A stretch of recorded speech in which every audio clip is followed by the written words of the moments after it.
Start. अपीलार्थी अपने अपने मामले के परिवादीगण हैं।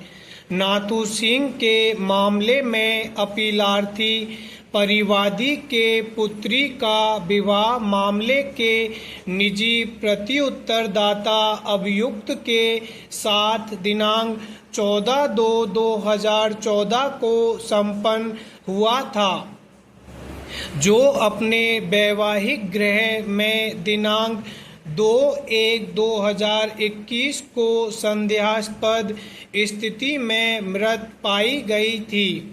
अतः अभियुक्त गण के विरुद्ध परिवादी की ओर से दर्ज प्रथम सूचना रिपोर्ट अंतर्गत धारा 304 ख और 498 के भारतीय दंड संहिता से पठित धारा 3 और 4 दहेज प्रतिषेध अधिनियम थाना मसेरी गाजियाबाद के आधार पर उसका अभियोजन प्रारंभ था।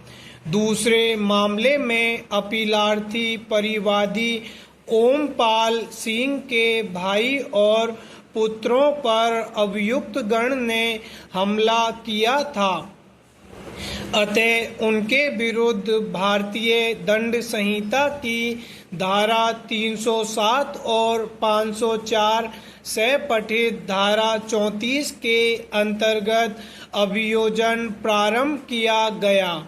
दोनों मामले में अभियुक्त गण ने अन्वेषण के दौरान दंड प्रक्रिया संहिता की धारा 438 के अंतर्गत अग्रिम जमानत के लिए उच्च न्यायालय में आवेदन किया, जिसमें इलाहाबाद उच्च न्यायालय ने आक्षेपित आदेश दिनांक 8/2/2021 एवं 28/1/2021 पारित किया, जो सामान्य भाव के थे। उदाहरण स्वरूप दांडिक विविध अग्रिम जमानत आवेदन संख्या 1700/2021 में पारित आदेश दिनांक 8/2/2021 निम्न प्रभाव का था। पक्षों के लिए विद्वान अधिवक्ताओं को सुनने और अभिलेख पर लाए गए तथ्यों का अवलोकन करने के बाद, साथ ही साथ पी चिदम्बरम बनाम director of enforcement AIR 2019 SC 4198 के मामले में उच्चतम न्यायालय के निर्णय तथा अभियुक्त की कंपलिसिटी के विचार में यह न्यायालय दंड प्रक्रिया संहिता की धारा 438 के अंतर्गत अपने विवेकीय क्षेत्राधिकार का प्रयोग करने हेतु कोई आधार नहीं पाती है। फिर भी मामले के तथ्यों एवं परिस्थितियों की पूर्णता के विचार में और अपीलार्थी के लिए विद्वान अधिवक्ता के निवेदन पर निर्देशित किया जाता है कि आवेदक आज की तिथि से 90 दिनों के भीतर अवर न्यायालय के समक्ष उपस्थित होगा और आत्मसमर्पण करेगा तथा जमानत के लिए आवेदन करेगा।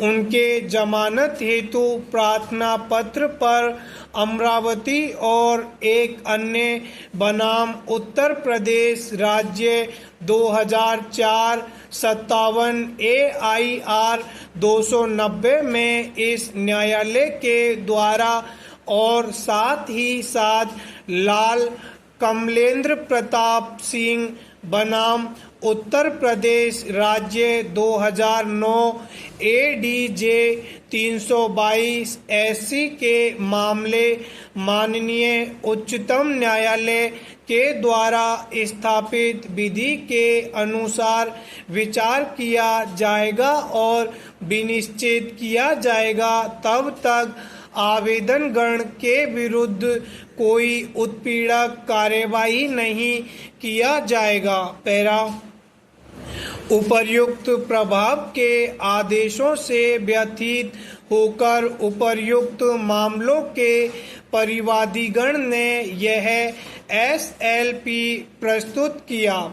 उच्चतम न्यायालय के समक्ष मुख्य विचारणीय प्रश्न था कि क्या उच्च न्यायालय या सत्र न्यायालय, जबकि वह दंड प्रक्रिया संहिता की धारा 438 के अंतर्गत आवेदक को अग्रिम जमानत प्रदान करने के अपने विवेकीय शक्ति का प्रयोग नहीं कर रहा हो, तब भी क्या उपर्युक्त आशय का आदेश जारी करते हुए अभियुक्त को सुरक्षा प्रदान कर सकता है।